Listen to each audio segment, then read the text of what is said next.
है किसी के पास वाल्मीकि रामायण? कोई रामानंदी नहीं रखेगा वाल्मीकि रामायण, किसी के पास नहीं होगा। जब राम जी चित्रकूट पहुंच गए तो लखनलाल जी से कहा, हे सुमित्रा नंदन, यहाँ कोई 1-2 रोज नहीं रहना है, यहाँ तो 14 बरस बिताना है। कभी धूप है, कभी ठंडा है, कभी जाड़ा है, कभी गर्मी है, कभी बरसात है, कभी रात है, कभी दिन है। तो खुले आसमान में 14 बरस कैसे रहेंगे? कहा तो भैया क्या करें? कहा एक पर्णशाला बनाओ, कुटिया। लखनलाल जी औजार लिए, जंगल से लकड़ी काट कर ये कुटिया का निर्माण किए। कहा भैया कुटिया तैयार हो गया। तो राम जी ने कहा, मैं बिना गृह देवता के पूजा किए उसमें प्रवेश नहीं करूंगा। कहा तो क्या करें? कहा एक चितकबरा हिरन मार के लाओ। तो लखनलाल जी गए, चितकबरा हिरन मार के लाए। कहा भैया हिरन आ गया। कहा उसको आग में पकाओ। आग में रख के मांस को पकाया गया। उस मांस से राम जी ने गृह देवता का पूजा किया, मांस का प्रसाद बटाया, तब गृह प्रवेश कर।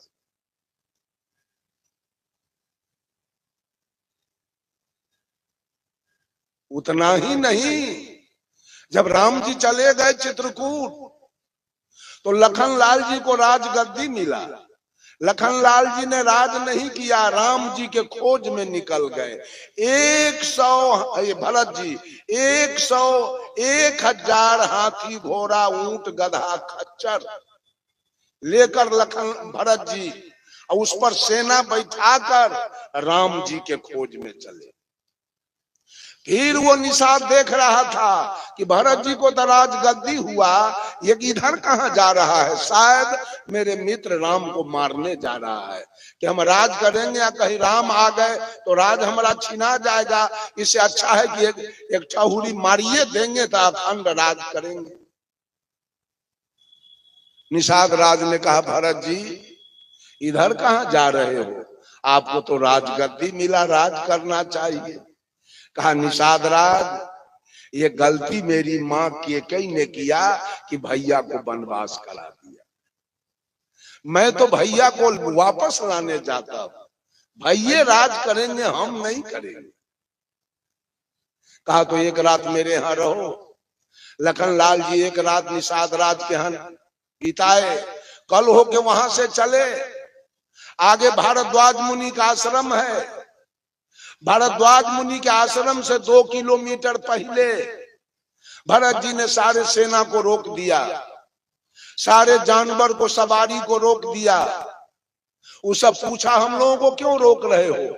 अरे नीति कहता है आश्रम पर जाओगे, बाबा का बगीचा है, यहाँ हाथी घोड़ा तुम लोग सब बगीचा तोड़ दोगे, फल तोड़ दोगे तो ऋषि श्राप दे देगा, इसलिए तुम लोग यहाँ रहो, मैं आगे जाता हूँ।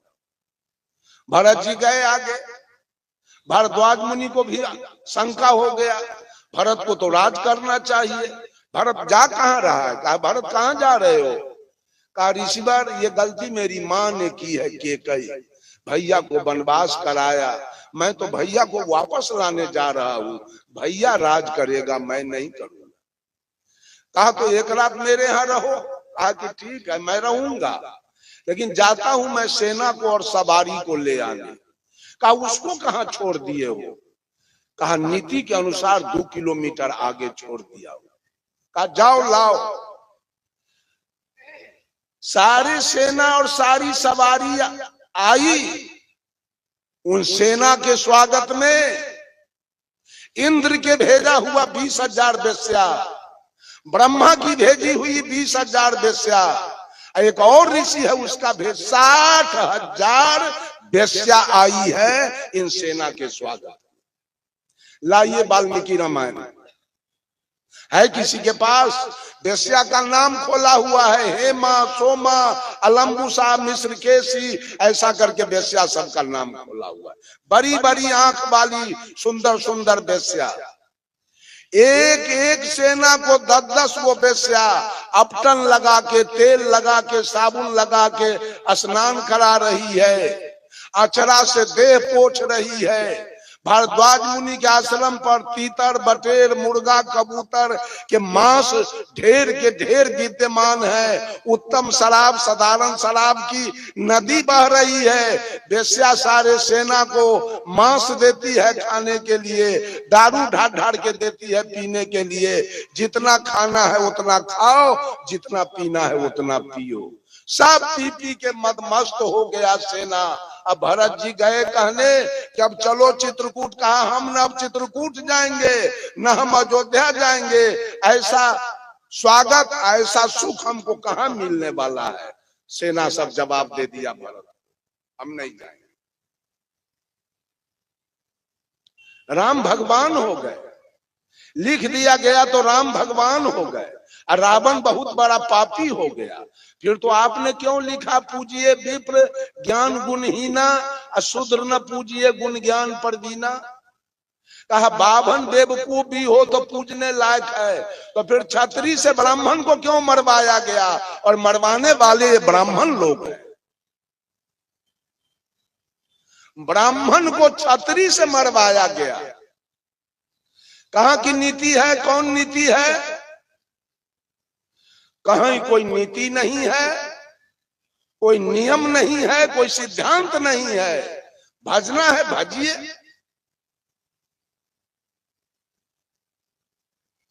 जब लखनलाल जी, जब रावण को तीर लग गया, रावण गिर गया,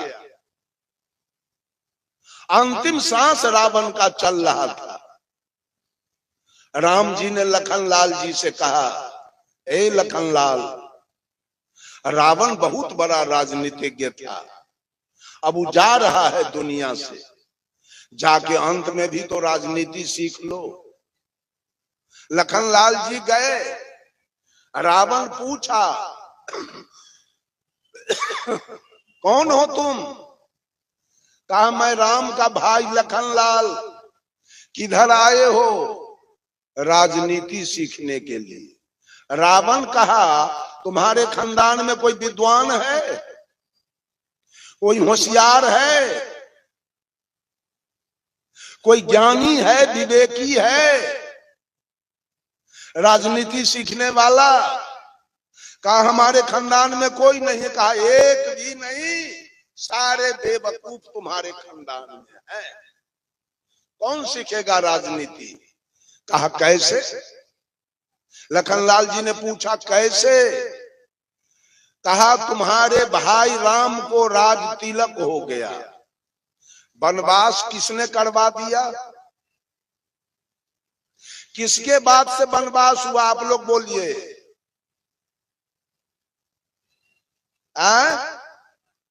केकई के बात से।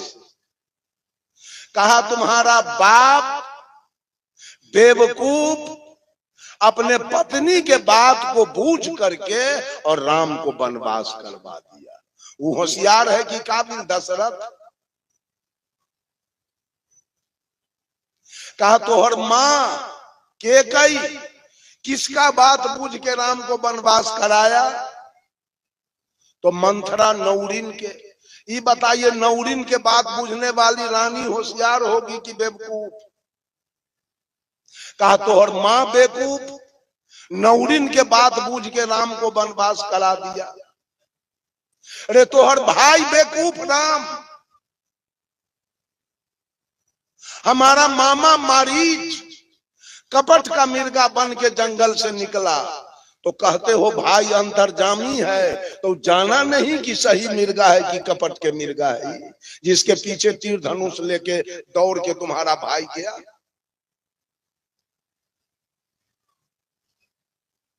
तू होशियार है। जब दूर गया हमारा मामा तो वहां से आवाज लगाया दौड़ो लक्ष्मण बचाओ, तो तू पहचाना नहीं कि भैया बोल रहे हैं कि कोई दूसरा? जो जानकी को छोड़ के तू दौड़ गया। एक नंबर के बेवकूफ तो तू है रे। अरे तोहर भाभी होशियार है जानकी। जब तू अग्निबाण से घेर के गया तो निकली क्यों जो हम लेके चले गए? इस सब में होशियार कौन है? रामा रामा हरे हरे करत न रहू जिंदगी भर। कुछो न मिले वाला है, रामा रामा हरे हरे करते रहिए जिंदगी भर। साहब कबीर कहते हैं बीजक से, ये माया रघुनाथ की बौरी, सीतामढ़ी में एक रमानंदी साधु हुए। रमानंदी साधु, कभी मूर्ति का पूजा उन्होंने नहीं किया, नाम था उनका नारायण बाबा, जादव कुल के थे। आज उनका अयोध्या में 25 एकड़ में उनका मठ का चार दीवारी है, वृंदावन में 50 एकड़ में है, मथुरा में उनका मठ है, और सीतामढ़ी के उनके नाम से लालू जी ने स्टेशन खुलवाया, तपस्वी नारायण हॉल्ट, जो सीतामढ़ी से पश्चिम है। उसके बगल में उनका मठ है, रंजीतपुर बगही गांव का नाम है। 108 कोठरी का बिल्डिंग है। असम में 108 कोठरी में आज तक जय सीताराम जय जय सिया राम, जय सिया राम जय जय सिया राम चल रहा। जब वो महंत जी नारायण बाबा पूज गुरुदेव की कहानी हमको कहे, धर्म स्वरूप साहब, एक दिन नारायण बाबा पहुंच गए कहां, फतुहा कबीर आश्रम। अब महंत जी विद्यानंद साहब महंत थे, कहा महंत जी गांधी मैदान पटना में भंडारा होगा, क्या दोगे, कुछ चंदा तो दो। तो विद्यानंद साहब कहे 1 टड़क चावल, उसका दाल और उसका आलू मैं भेज रहा हूं। नारायण बाबा कहे नहीं उतना मत भेजो, बहुत जगह से आएगा। तो 12 कुंटल चावल, 3 कुंटल दाल और 6 कुंटल आलू हमको भेज दो। गाड़ी पर लोड हुआ। धर्म स्वरूप साहब को नारायण बाबा कहे महंत जी आप चलो वहां प्रवचन करने के लिए। साहब जी कहे हम तो राम के विरोधी हैं। कहे कुछ बोलना लेकिन चलो। साहब जी गए वहां, कहीं से चावल दाल नहीं आया। अब नारायण बाबा कहे अब क्या महंत जी अब क्या करें।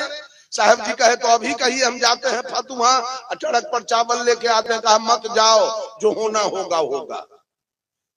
इसके बाद 14 चक्का के ट्रक से एक ट्रक से वो संतरा पहुंच गया। कहा देख लो आ गया, सब लोग यही खाएंगे।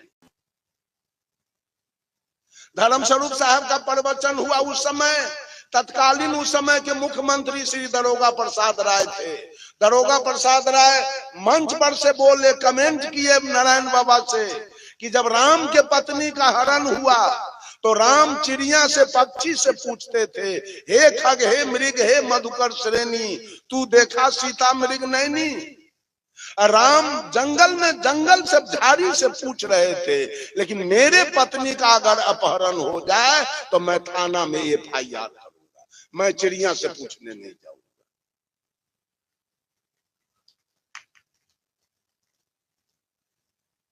बंधुओं, भगवान बना दिए गए, सब लोग भगवान मान लिए, जो जो कह दे बस मान लीजिए। ये मंच मान लीजिए वाला नहीं है, ये मंच है जान लीजिए। और मैं कहता हूं मेरे बातों पर भी विश्वास मत कीजिए, हम बहुत बड़ा पंडा नहीं है।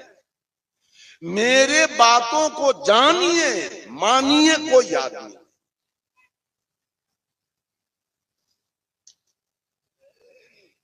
बंधुओं, मैंने कहा आगमन ही प्रस्थान का कारण है, जन्म लेना ही मृत्यु का कारण है, और भजना ही तजने का कारण है। किसको भजना चाहते हैं? किसको भजना चाहते हैं? राम को भजना चाहते हैं। देवताओं की परिकल्पना 56 करोड़ है, एक राम को भजते हैं आप।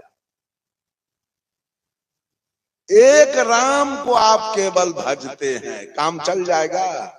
किसी को 7 बेटा हो आ एक के बेटा के सब धन दौलत लिख दे तो 6 गो बेटा बाप की आरती उतारेगा।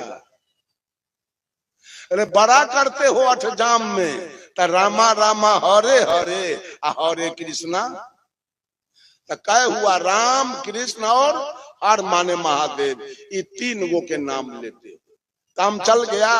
56 करोटी या 33 करोटी में 3 गो देवता का नाम आप जपते हो, और देवता आपसे खुश रहेगा। जिसका नाम नहीं जानते हैं, नहीं जपते हैं, वो सब खुश रहेगा आपसे।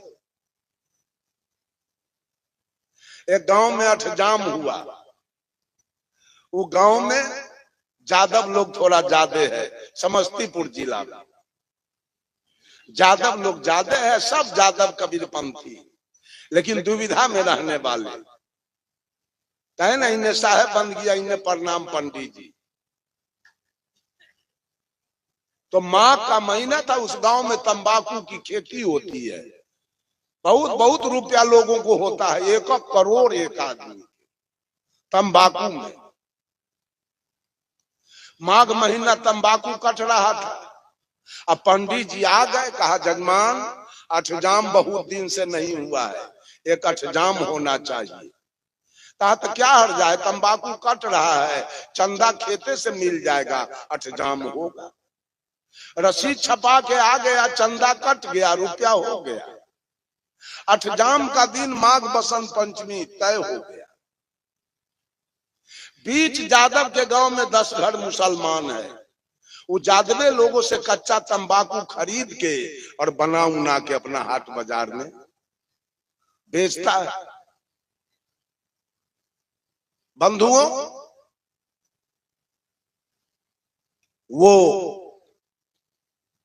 जादव लोग कहा मौलवी साहब से, मौलवी साहब जरा तिरपाल दीजिए, अठजाम में खड़ा करेंगे। मौलवी साहब के खैनी बनाने के लिए, झांपने के लिए 10-20 गो तिरपाल था, वो दे दिया। अठजाम सवेरे शुरू हो गया 8 बजे, 5 घंटा जब बीत गया तब पूरब और उत्तर के दिशा से बिजली चमकने लगी और बादल गरजने लगा। अब मौलवी साहब के 4-5 बीघा खैनी कटा हुआ था, खेते में पड़ा हुआ था। अब इसको तो मिर्गी चढ़ने लगा कि अब तो खैनी भीग जाएगा तो गला मेरा कटेगा। अपने बेटा को कहा, रे बाबू जाओ अठजाम में, ग्वाला लोगों को पैरों पकड़ के, दाढ़ियों पकड़ के, 2-4 गो तिरपाल मांग के ले आओ, और नहीं तो गला कट जाएगा। बारिश में भीगा खैनी की गला कटा। इसका बेटा गया, लेकिन मौलवी साहब के पिताजी जब से अठजाम शुरू हुआ तब से कुर्सी पर बैठ के देख रहा। जब ये गया तो दादा का नजर पोता पर पड़ा। कहा, रे बाबू तू कहाँ आया है? कहा, बादल गरज है, अब बिजली चमक है, खैनी कटा हुआ है, अब्बा कहा है तिरपाल मांग के लाने के लिए, इसीलिए तो हम आए हैं। तो उसका दादा कहा, अभी चले जाओ, हम 5 घंटा से देखा है ये ग्वाला सब ही सनका हुआ है।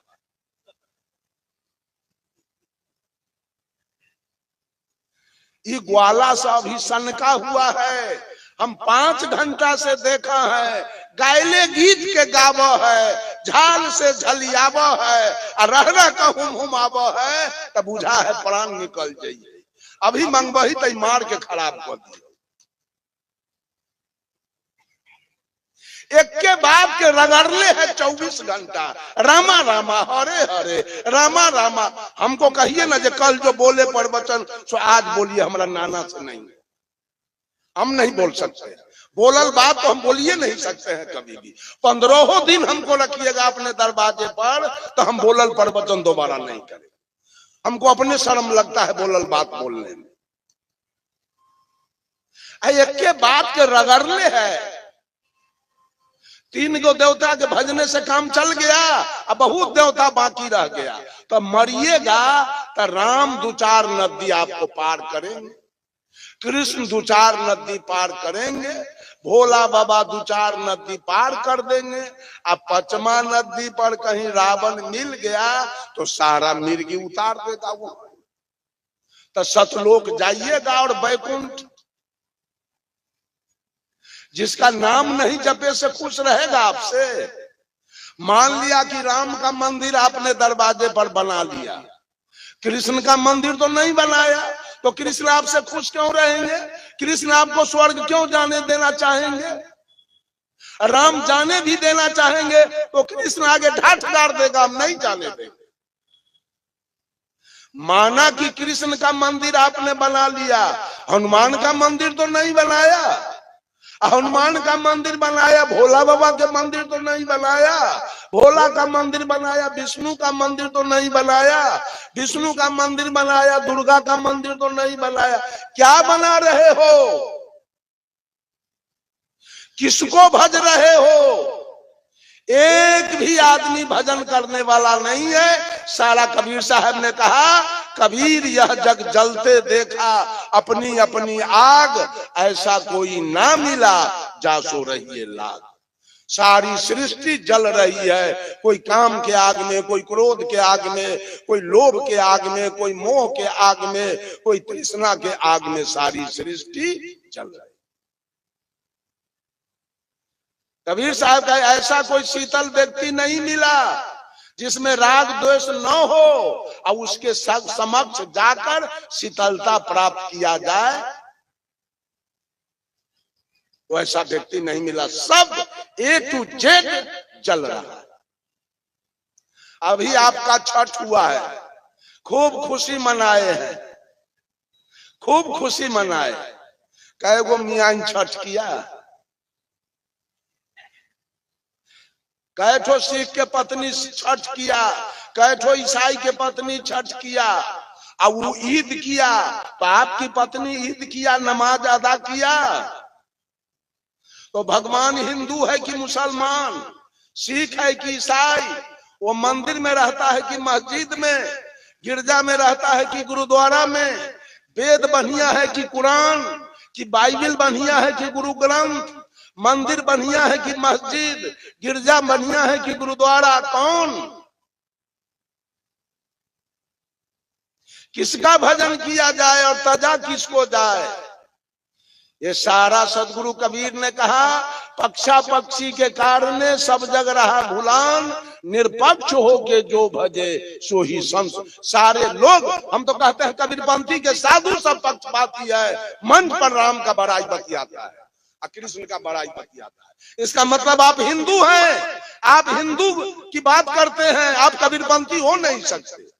जो टीकी रखा है वो कबीरपंथी नहीं है, जो जनेऊ रखा है वो कबीरपंथी नहीं है, जो भोला बाबा वाला बद्धी और छठ वाला बद्धी पहना है वो कबीरपंथी नहीं है।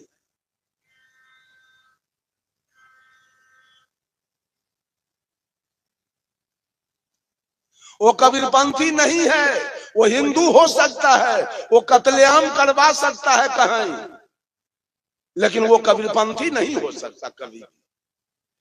जनेऊ रखने वाला और टीकी रखने वाला, टीकी कहां से आया? जिस दिन आप जन्म लिए थे आप हिंदू थे, मुसलमान थे, सिख थे कि ईसाई थे? साहब कबीर ने कहा, हंसा तू तो सबल था, हल्की अपनी चाल, रंग कुरंग रंगिया ते और किया लगवा। ए हंस, जिस दिन तू मां के गर्भ से बाहर आया था तू हंस के समान था। उस बच्चे को साहब कबीर ने हंस कहा है। हंसा तू तो सबल था, आज तेरी चाल हल्की हो गई।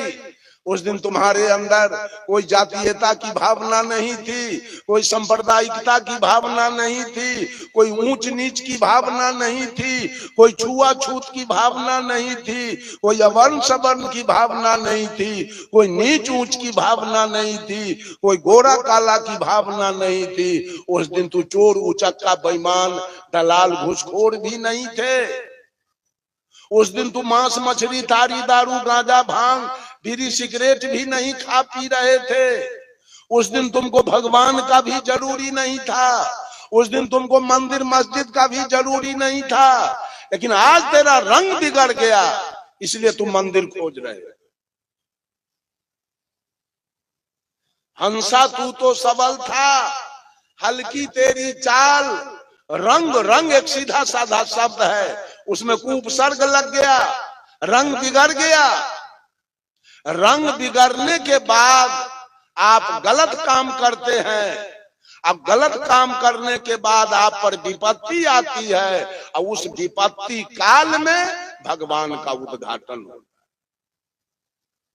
जितने भी भगवान हैं वो सब मानव के द्वारा उद्घाटित है।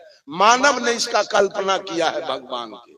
भगवान है नहीं, सब कल्पना पर आधारित है। पूरे बिहार के लिए छठी माई है। छठी माई और स्टेट में नहीं है, मात्र बिहार में। बिहार के लोगों ने छठी माई का कल्पना किया। नेपाल के लोगों ने गढ़ी माई का कल्पना किया है। छत्तीसगढ़ हम भी जाते हैं, गौरव साहब भी जाते हैं कार्यक्रम में।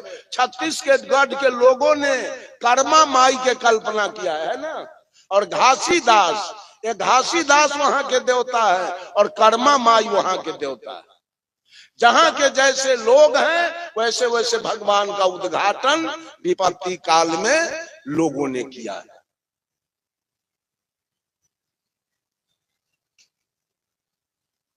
बंधुओं, किसको भजा जाए?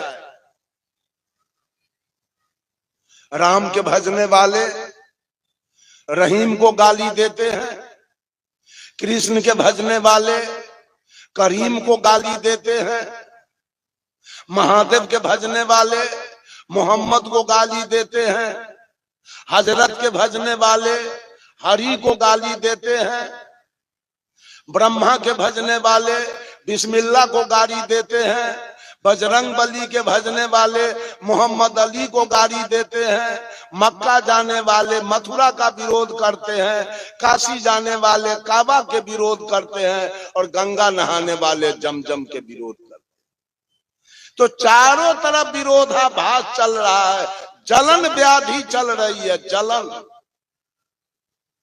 एक दूसरे से सारे लोग जल रहे हैं।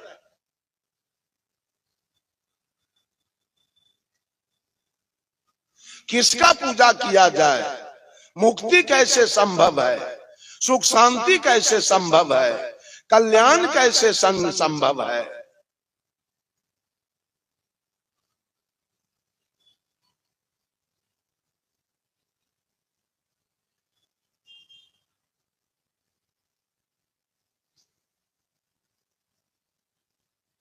किसी को भजना नहीं है, किसी को तजना नहीं है। ना हम किसी को भजे, ना हम किसी को तजे। ये भक्ति है, ये भजन है, ये कल्याण का मार्ग है। साहब कबीर कहते हैं, रे बंदे करी ले आप निवेरा, करी ले आप निवेरा, रे बंदे करी ले आप निवेरा। आज लोग राम के निवेरा में लगा है, कृष्ण के निवेरा में लगा है, ब्रह्मा के निवेरा में है, विष्णु के निवेरा में है, काली दुर्गा के निवेरा में है, छठी माई के निवेरा में है। और साहब कबीर कहते हैं, तू अपना निवेरा कर ले। ये सारे लोगों का निवेरा हो गया, सब लोग अपना अपना काम किया। आज बारी तुम्हारी है, तुम भी इसी धरती पर आए हो और इसी धरती से सब लोग गए हैं। आज तुम्हारी बारी है, तुम भी अपना तो निवेरा करो। कोई है अपना निवेरा करने वाला? राम का गीत गाएगा और गीत गाया हो गया तो दारू पिएगा। कृष्ण के गीत गाएगा, बीड़ी पिएगा, सिगरेट पिएगा। इस सबसे बढ़ के कोई भगत गाने वाला सब है, खूब गांजा सोटेगा, खूब चाय पिएगा, जर्दा की माम खाएगा, हल्ला करेगा 3 गांव में, लगा लगा लगा लगा लगा लगा।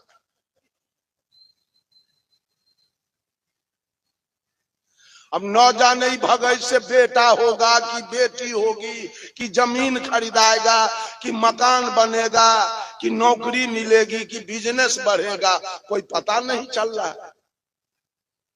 इसे क्या हो जाएगा, कोई एगो कौड़ी नहीं बुझाता है जो क्या गा रहा है।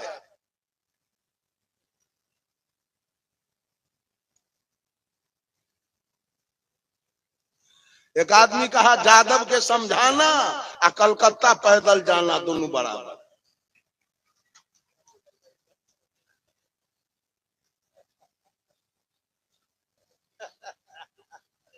बंधुओं, क्या सब भजन चल रहा है, किसकी भक्ति चल रही है? बेटा बेटी भैंसी चरवैया चौर में, आपने भगत गवै ई न ज्ञान है जो बेटा बेटी के पढ़ावे के चाहिए, तो अपने भगत गवै छिया बेटा बेटी बकरी चरवैया या गाय या भैंसी। यही आपकी भक्ति है, यही आपकी पूजा है, यही आपका कल्याण का मार्ग है। नहीं, अपना अपना कल्याण कीजिए सब आदमी। राम को गीत गाने की जरूरी नहीं है, अपनी गीत। परम पूजा विलास साहब ने ग्रंथ लिखा है जिसका नाम है अपनी गीत। अपनी गीत गाइए, अपना कल्याण कीजिए। बेटा के लिए गीत गाते हैं, पुण्य करते हैं, धर्म करते हैं। ये पुण्य आपका बेकार जाएगा, धर्म भी बेकार जाएगा। धर्म मत कीजिए, पुण्य मत कीजिए।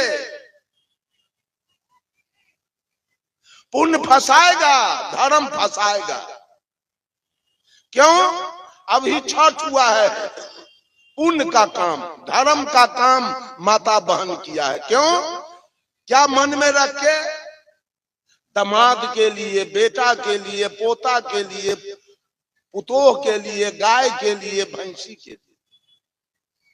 ये मोह का पूजा है, मोह में हुआ है मोह का पूजा। पुण्य होता है मोह में, धर्म होता है मोह में। तब पुण्य भी फंसाएगा, पाप भी फंसाएगा। पाप में भी पकड़ा जाइएगा, अपुण्य में भी पकड़ा जाइएगा, धर्म में भी पकड़ाएंगे और अधर्म में भी पकड़ा जाएंगे। साहब कबीर कहते हैं, पाप पुण्य दो है बेरी, एक लोहा एक कंचन केरी। पुण्य है सोना के बेरी और पाप है लोहा के बेरी। अगर कैदी को सोना का हथकड़ी पहना दिया जाए और जेल में बंद कर दिया जाए तो कैदी हंसेगा क्या? सोना के बेरी से हंसेगा कि रोएगा? उसके लिए दोनों बेरी है। सुग्गा को लोहा के पिंजरा में बंद कीजिए, चाहे सोना के पिंजरा में बंद कीजिए, दोनों उसके लिए बेरी है। पाप करो वो भी बेरी है और पुण्य करो वो भी बेरी है। सारा दुनिया पाप पुण्य के दुकानदारी में लगा हुआ। हम कहते हैं कबीरपंथी पाप पुण्य के दुकानदारी में लगा हुआ है, धर्म अधर्म के दुकानदारी में लगा हुआ है। हम लोग कभी दुकानदारी नहीं चलाए। जिस दिन आप आए थे दुनिया में, उस दिन पत्नी लेके नहीं आए थे, बेटा बेटी लेके नहीं आए थे, मकान दुकान लेके नहीं आए थे, नाती पोता लेके नहीं आए थे। आए थे अकेला और चलेंगे अकेला। तब पुतोह वाला भक्ति कैसे आप कर रहे हैं? अब बेटा वाला, नाती वाला, पोता वाला, गाय वाला, भैंसी वाला, ये तो फंस रहे हैं आप। मोह की दुकानदारी आपकी चल रही है। चाहे जगन्नाथ जाइए, चाहे बैजनाथ जाइए, चाहे विश्वनाथ जाइए, चाहे केदारनाथ जाइए, चाहे हरिहर नाथ जाइए, चाहे काली के पूजा कीजिए, चाहे दुर्गा के, चाहे विश्वकर्मा पूजा, हर जगह फंस रहे हैं। सब मोह में आपकी पूजा हो रही है। तब आप कहेंगे हम करें क्या? तो न हमको पुण्य करना है न पाप करना है, केवल ये सोचना है हम जो इस दुनिया में आए मेरा कल्याण कैसे हो, बस ये सोचना। साहब कबीर का एक भजन है, संतो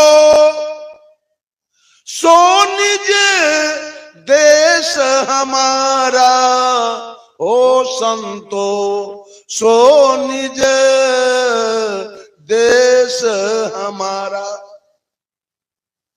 जहां जाए जीव फिर नहीं आवे, भवसागर की धारा। कैसा है वो देश? 5 तत्व गुण 3 तहां नहीं, नहीं वहां सृष्टि पसारा। धर्म अधर्म तहां कछु नहीं। कबीर के देश में धर्म अधर्म नहीं होता है। धर्म अधर्म तहां कछु नहीं, पाप पुण्य विस्तारा हो संतो, सो निज देश हमारा।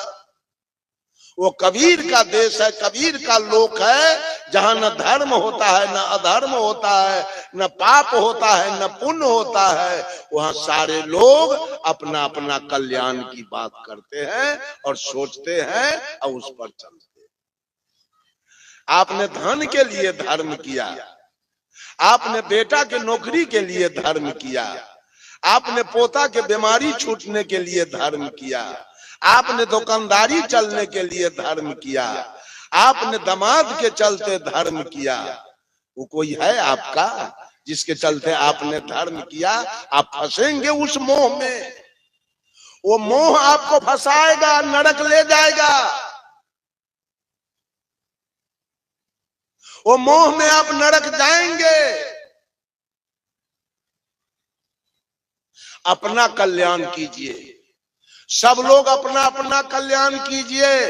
और अपना कल्याण करने का मतलब है, अगर उद्धार पाना है, अगर उद्धार पाना है तो भोजन का सुधार कीजिए।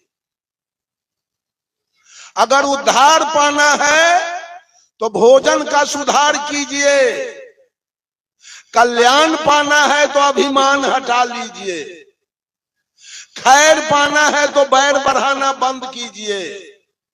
सुविधा पाना है तो दुविधा से दूर हो जाइए। मुक्ति पाना है तो आसक्ति को मिटाइए। और ठौर पाना है तो कबीर के शब्दों पर गौर कीजिए।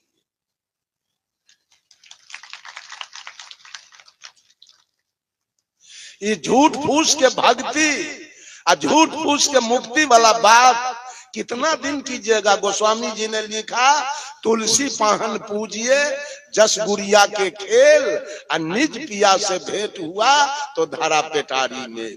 लड़की जब नाबालिग रहती है तब माटी के कन्या दूल्हा पौती पेटारी खीर पूरी बना के वो खेलती है, और शाम को घर जाती है सब मेटा उठा के चली जाती। उस लड़की को जब वो जवान होती है, असली दूल्हा मिल गया तो खेलती है लड़कैया के खेल। ये महिला सब आज तक लड़कैया के खेल खेल रही है। कभी जितिया, कभी करवा चौथ, कभी कर्मा धर्मा, कभी तीज। एकरा ब्रेन में लकवा मार ले। ये पीपल के पेड़ में धागा लपेटती है लकवा वाली। ये पीपल के पेड़ में धागा लपेटना कौन व्रत है? इससे क्या होने वाला है?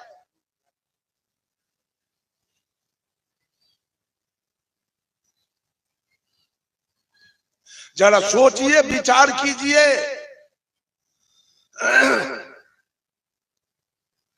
कल्याण का मार्ग पर साहब कबीर ने एक आदमी को अपनी बात नहीं कहा, मुसलमानों से कहा, खोजे अल्लाह के नगरिया जन्म के फूहरी, जन्म के फूहरी हो, जन्म के फूहरी, खोजे अल्लाह के नगरिया जन्म के फूहरी। पांचों वक्त नमाज गुजारे, राखे 300 रोजा। पांचों वक्त नमाज गुजारे, राखे 30 रोजा। घट के अंदर खुदा बसत है, तिनको कभी न खोजा। घट में छाई है अंधियारिया, जन्म के फूहरी। कलमा पढ़े रहीम पुकारे, दिल में रहम न लाई। कलमा पढ़े रहीम पुकारे, दिल में रहम न लाई। घट के अंदर नूर बसत है, तिनकर खबर न पाई। पड़ गए माया के लहरिया, जन्म के फूहरी। रे हाथ में हजरत कदम रसूले, नैन में नबी विराजे। हाथ में हजरत कदम रसूले, नैन में नबी विराजे। मन मक्का काया है काबा, सिर पर अनहद बाजे। खोल के देखा ना केवारिया, जन्म के फूहरी। खोजे अल्लाह के नगरिया, जन्म के फूहरी। कौन संत मुसलमान को अपनी बात कहा कबीर को छोड़ करके? है कोई? है किसी का नाम? ऐसे संत थे सदगुरु कबीर। अपनी बात हिंदू मुसलमान नहीं किए, मानव मात्र को अपना संदेश दिया है कबीर ने। कहीं पक्षपात नहीं। उनका बीजक है, this collection of hymns is various matter contains the most authoritative record of Kabir. Teaching he teaching neither Nyaya nor Mimamsa, neither Jog nor Sang, but is based in original thinking of his own. Kabir का जो मुख्य ग्रंथ बीजक है, जो विभिन्न प्रकार के छंदों का संकलन है, वो न न्याय है, न जोग है, न मीमांसा है, न वैशेषिक है। वो कबीर के अपने चिंतन पर आधारित। कबीर किसी ग्रंथ से पैंचा लेकर नहीं बोलते हैं। अपने अनुभव के गांव में एक बहुत बड़ा विद्वान आया और एक आदमी को 1000 रुपया दिया। कहा ढोल बजा दो।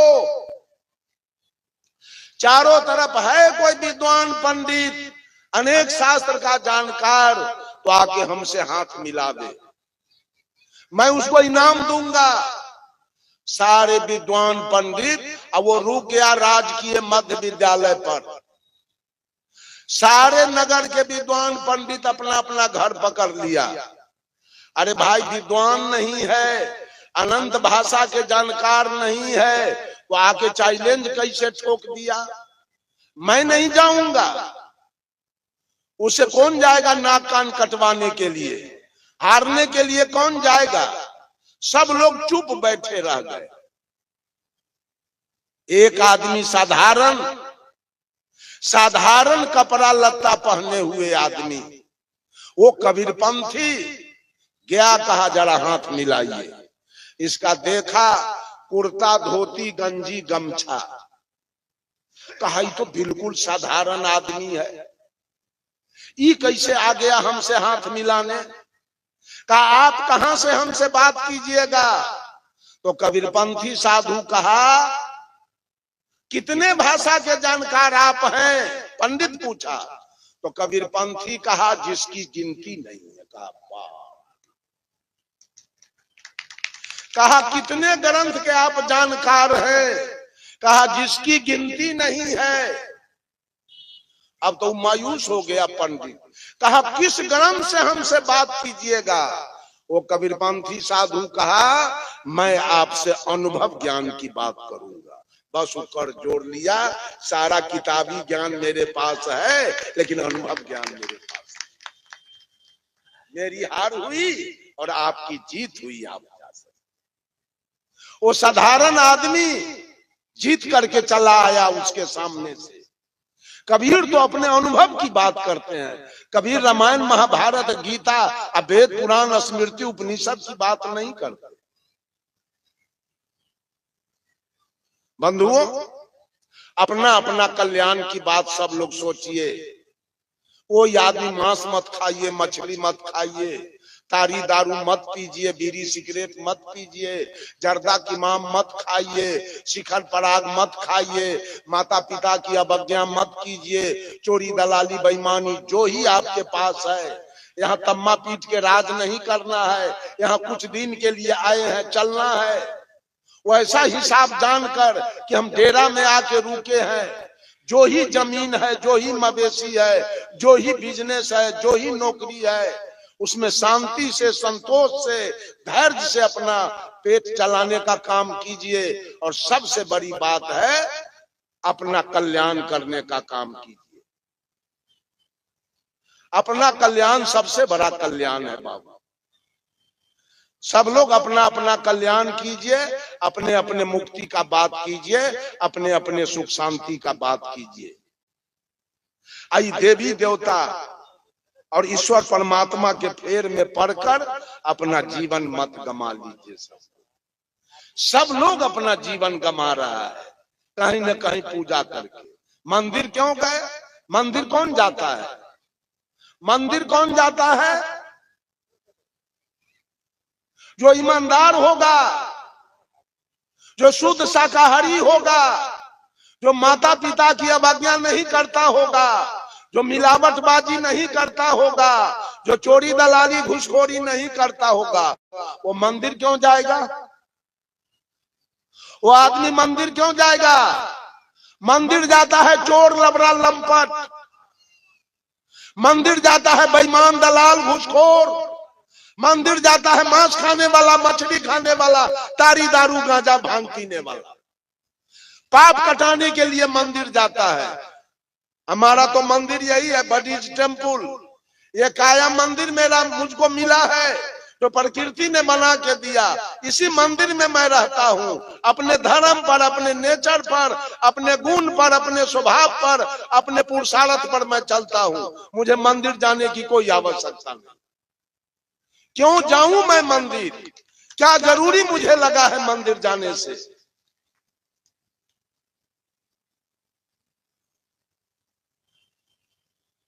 बंधुओं, ये सदगुरु कबीर की विचारधारा है। किसी पंथ से टैली नहीं करेगा, ये मत समझिएगा और मंच के जैसा ये मंच है। और द्वितीय, विश्व में सब मंच एक तरफ है और हमारा मंच एक तरफ है। इसमें कोई मंच सटने वाला नहीं है, कोई मंच नहीं लगेगा इस मंच के साथ, कोई पंथ नहीं सटेगा, सब विश्वास पर चल रहा है। और हमारा पंथ, हमारा मार्ग विचार पर चल रहा है, विचार पर।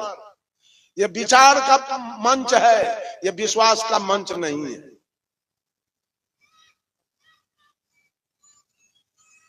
यह विचार का मंच है, विचार का, विश्वास का नहीं है, विश्वास का बाबू।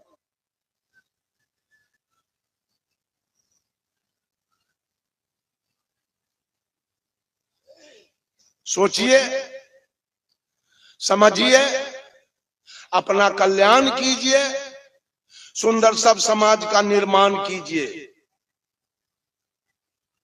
सबका कल्याण हो, सबके जीवन में सुख हो, शांति हो, सबकी मुक्ति हो, किसी के जीवन में कोई कष्ट, कोई क्लेश, कोई दुख न हो। इन्हीं चंद शब्दों के साथ वाणी में देता हूं विराम। बोलिए सदगुरुदेव की जय।